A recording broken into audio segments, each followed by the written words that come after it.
সেনেগালে অনুষ্ঠিত কোরআন প্রতিযোগিতায় লাল সবুজের বাংলাদেশের নাম উজ্জ্বল করলেন হাফেজ কারি আবু রায়হান।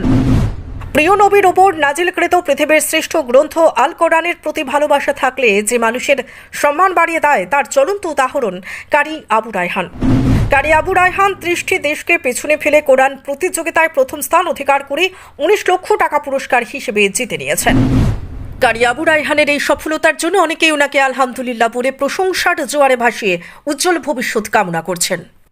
1400 বছর পূর্বে আল্লাহ তাআলা প্রিয় নবীর মাধ্যমে নাজিল করেছেন পৃথিবীর শ্রেষ্ঠ গ্রন্থ আল কোরআন। 1400 বছর ধরে ইসলাম ধর্মাবলম্বী মানুষ সেই কোরআনকে অনুসরণ করে জীবন ধারণ করে আসছেন।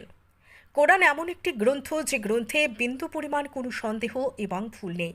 আর এই কোরআন যারা পড়াশোনা করেন অথবা করছেন তাদের সম্মান আল্লাহ তাআলা বাড়িয়ে দিয়েছেন। সম্প্রতি 28 রমজানের দিনে কুরআনুল কারীম তিলাওয়াত করে গোটা পৃথিবীতে ইতিহাস সৃষ্টি করে সম্মানী হয়েছেন বাংলাদেশের কারি আবু রায়হান। 8 এপ্রিল সোমবার সেনেগালে অনুষ্ঠিত হয় 11তম আন্তর্জাতিক হিফজুল কোরআন প্রতিযোগিতা। সেই প্রতিযোগিতায় প্রথম হয়েছেন বাংলাদেশের হাফেজ কারি আবু রায়হান। এই কেরাত প্রতিযোগিতায় 30টি দেশকে পেছনে ফেলে প্রথম হয়েছেন তিনি। প্রতিযোগিতায় প্রথম হয়ে আবু রায়হান পুরস্কার হিসেবে পেয়েছেন 10 মিলিয়ন ফ্রাঙ্ক বা 14,600 মার্কিন ডলার, যা বাংলাদেশি টাকায় প্রায় 19 লক্ষ টাকা। সোমবার 8 এপ্রিল সকালে কারি আবু রায়হান সামাজিক যোগাযোগ মাধ্যমে তার ভেরিফাইড ফেসবুক পেজে এক স্ট্যাটাস দিয়ে নিজেই সাফল্যের কথা জানিয়েছেন। স্ট্যাটাসে তিনি লেখেন, আলহামদুলিল্লাহ সুম্মা আলহামদুলিল্লাহ।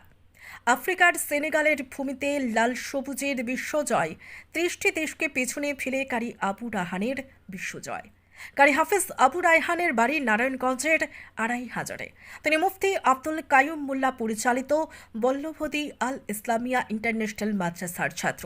একটি ছবিতে দেখা যায় 4 জন পুলিশ কর্মী ওনার সাথে দাঁড়িয়ে ছবি তুলেছেন, যেখানে দেখা যায় ওনার একটি চেক রয়েছে, চেকটিতে লেখা রয়েছে 10 মিলিয়ন ফ্রাঙ্ক।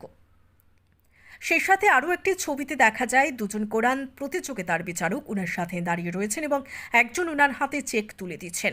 এদিকে আবু কারি রায়হানের এই সফলতার জন্য প্রশংসার জোয়ারে ভাসছেন তিনি।